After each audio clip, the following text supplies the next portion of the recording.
accept detailed strategies, train soldiers in the latest offensive technology, an army, in order to be fully completed, it can't avoid dogs. Before we start, today's debate is, which breed would you choose to be by your side on the battlefield, and how would you name your soldier? In 600 BC, Alyattes of Lydia king won the war against the Sumerian, who at that time had reached the peak of power. The victory would be impossible without Lydian dogs, who killed and pursued a huge number of invaders. This is the first documented event of war dogs, but later they were also used by Egyptians, Greeks, Persians, and Romans and had different duties. Fighting, to attack the enemy. Scouts, to find hidden enemies like modern snipers. Sentries, to protect camps during the night. Detection and tracking, to locate mines. Messengers, to send messages from a camp to another, and other tasks. Modern war dogs are also known as military working dogs or canine and have the same tasks as their ancient relatives, except that they aren't sent in the front lines anymore. Before earning the MWD title, dogs are trained 4 to 6 months to learn the basic skills. Today, there are around 2,500 active dogs serving in U.S. military service, and they are non-commissioned officers, which means they are one rank higher than their handlers. So in this episode, dog breeds who were and are still the favorites of powerful militaries. Airedale Terrier.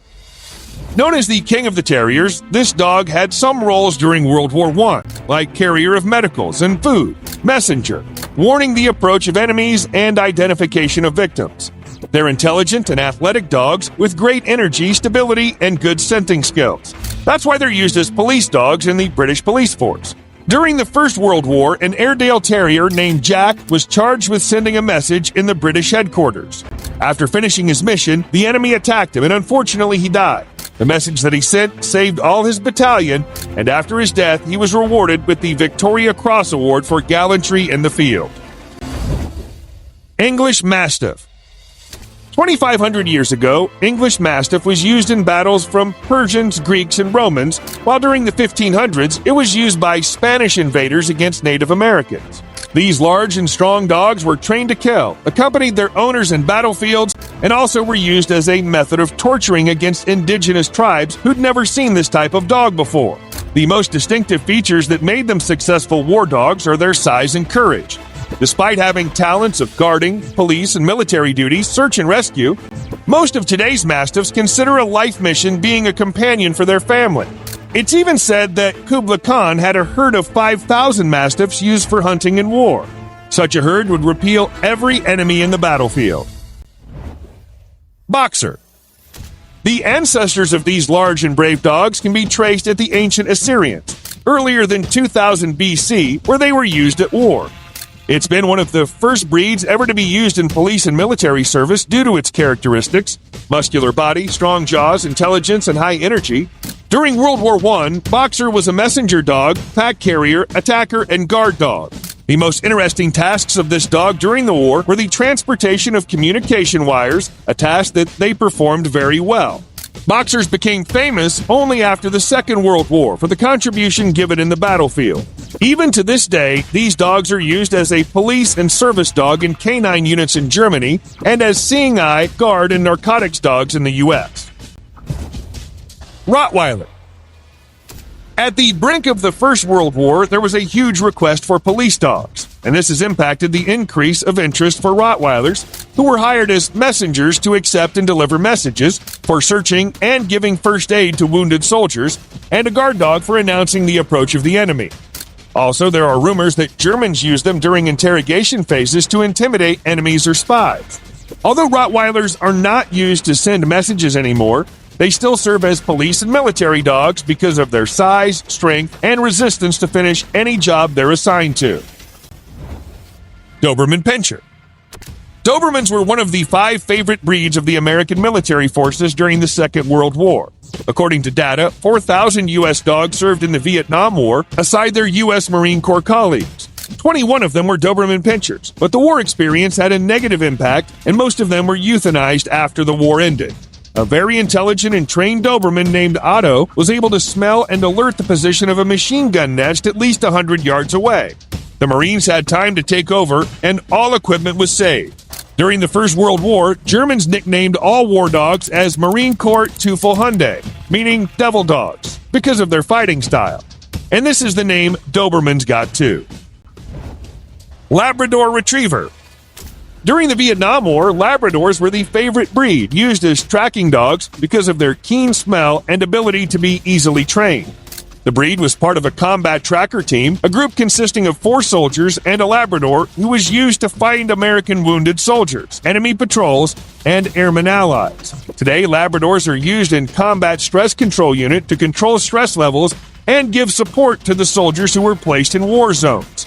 A Labrador named Sadie saved the lives of thousands of soldiers in Afghanistan after detecting a bomb and was awarded a Dickin Medal from Princess Alexandra, becoming the 61st dog to receive the highest award for bravery.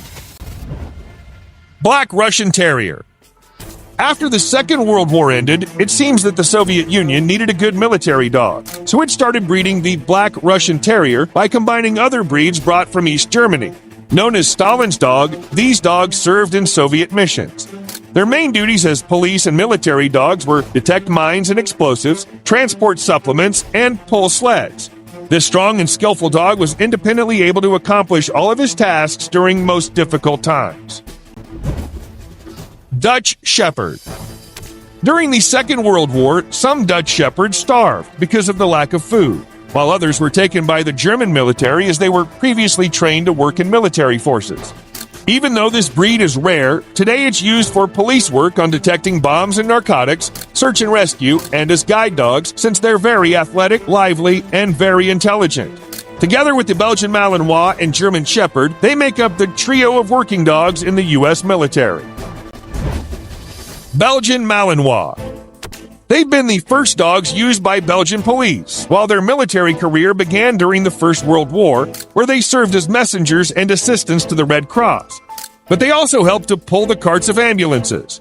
Today, Mals are very important members of the U.S. military. They work with Navy SEALs, Delta Force, and the 75 Ranger Regiment because they're trained dogs and also great skydivers. Conan, a Belgian Malinois, was hurt during a military operation that targeted the leader of ISIS, Abu Bakr al-Baghdadi. Conan's mission succeeded, and he was awarded as a hero from the White House. German Shepherd. During the Second World War, Germans used these dogs mostly as messengers, guard dogs, sentries, ammunition carriers, and on all these tasks they had a great performance. This breed was proved to be highly skilled in helping wounded soldiers. As a result, canine camps were created, where this breed trained regularly for serving the U.S. military. A German Shepherd named Chips, during Sicily's invasion, was attacked by an Italian machine gun team. This brave dog, detached from his handler, jumped in pillbox and attacked the gunners, who were forced to surrender. Chips was awarded with 3 prizes: Distinguished Service Cross, Purple Heart, and Silver Heart, becoming the most decorated war dog of the Second World War. What would you do if one day your dog was called for obligatory military service? Let us know in the comments. Here are 2 other videos we've prepared for you. Take care.